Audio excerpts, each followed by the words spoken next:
Man-made fibre সহ বেশ কিছু পণ্য আমদানিতে শুল্ক কমানোর ঘোষণা দিয়ে শিগগিরই ট্রাম্প প্রশাসনকে চিঠি দিচ্ছে বাংলাদেশ।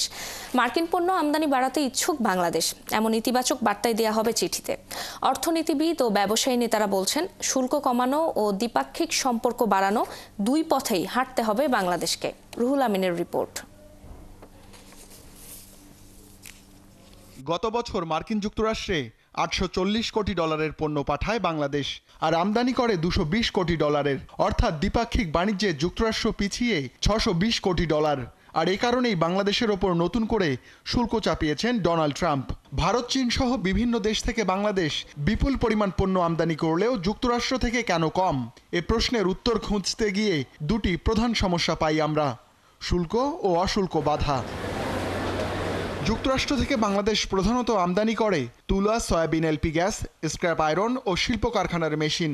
এনবিআর-এর তথ্য বিশ্লেষণে দেখা গেছে, এসব পণ্যের কোনোটিতে শুল্ক নেই, আর যেগুলোতে আছে তা নামমাত্র। অন্যদিকে গাড়ি, কসমেটিক্স, ম্যানমেড ফাইবার, পানি পরিশোধনকারী যন্ত্র, মদসহ যেসব পণ্যে শুল্ক বেশি সেগুলোর আমদানি অনেক কম। অর্থাৎ শুল্ক এখানে বড় বাধা।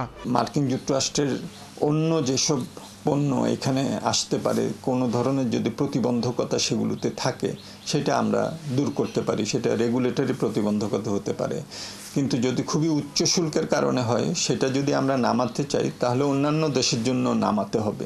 আমরা কথা বলি মার্কিন ব্যবসায়ীদের সংগঠন আমেরিকান চেম্বার অব কমার্স AmCham-এর বাংলাদেশ সভাপতির সঙ্গে। মার্কিন পণ্য আমদানিতে শুল্ক অশুল্ক বাধার কিছু উদাহরণ দেন তিনি। তার মতে, অন্য দেশ থেকে পণ্য আমদানিতে যেভাবে মিথ্যা তথ্য দেয়া যায়, যুক্তরাষ্ট্রে তা সম্ভব না। ফলে যারা বাণিজ্যের আড়ালে অর্থ পাচার করতে চান কিংবা কর ফাঁকি দিতে চান, তাদের গন্তব্য যুক্তরাষ্ট্র নয়। আপনি আমেরিকা থেকে যখন কোনো মাল আনতে যান, আপনি কিন্তু আন্ডার ইনভয়েস করতে পারেন না। অথচ অনেক দেশ থেকে আপনি যখন ইম্পোর্টাররা নিয়ে আসে, তারা আন্ডার ইনভয়েস করে নিয়ে আসে। এখানে কিন্তু বিরাট গ্যাপ কিন্তু তৈরি হয়ে যাচ্ছে। মেধাস্বত্ব আইন প্রয়োগের দুর্বলতা, যন্ত্রাংশ পুনরপ্তানিতে হয়রানি মার্কিন পণ্য আমদানিতে বাধা বলে উল্লেখ করেন AmCham সভাপতি। এটা একটা কিন্তু ভয় আছে আমেরিকান যারা প্রডিউসার তাদের, যে আমার মালটা যদি আমি বাংলাদেশে পাঠাই, বিশেষ করে কসমেটিক্সে আমি পাঠাই, দেখা যাবে যে অন্য দেশ থেকে ওইটাই নকল চলে এসছে, তখন তো আমার কোয়ালিটি নিয়ে তো কথাও উঠবে। তো এই ভয়গুলো কিন্তু রয়ে গেছে। শুল্ক চাপ থেকে মুক্তি পেতে শিগগিরই ডোনাল্ড ট্রাম্পকে চিঠি দেবে বাংলাদেশ। চিঠির বিষয়বস্তু ঠিক করতে রোববার সব পক্ষকে নিয়ে বৈঠক করে বাণিজ্য মন্ত্রণালয়। এতে মার্কিন প্রশাসনকে ইতিবাচক বার্তা দেওয়ার সিদ্ধান্ত হয়। চিঠিতে তুলা আমদানি বাড়াতে অশুল্ক বাধা দূর করার প্রতিশ্রুতি থাকবে। পাশাপাশি বেশ কিছু পণ্যের শুল্ক কমানোর ঘোষণাও থাকবে। ব্যক্তিখাত যেখানে সস্তায় পাবে সেখানে আমদানি করবে সেখান থেকে। এখন তাকে যদি আমি কোনো একটা বিশেষ প্রণোদনা দিই যে এই দেশ থেকেই তুমি আমদানি করো, সেটা আমি করতে পারি, কিন্তু সেটারও তো একটা খরচ আছে। সরকারি যেসব প্রকিউরমেন্ট আছে, সেই প্রকিউরমেন্টগুলো অনেক সময় রাজনৈতিক বিভিন্ন দ্বিপাক্ষিক সম্পর্কের উপর ভিত্তি করে হয়।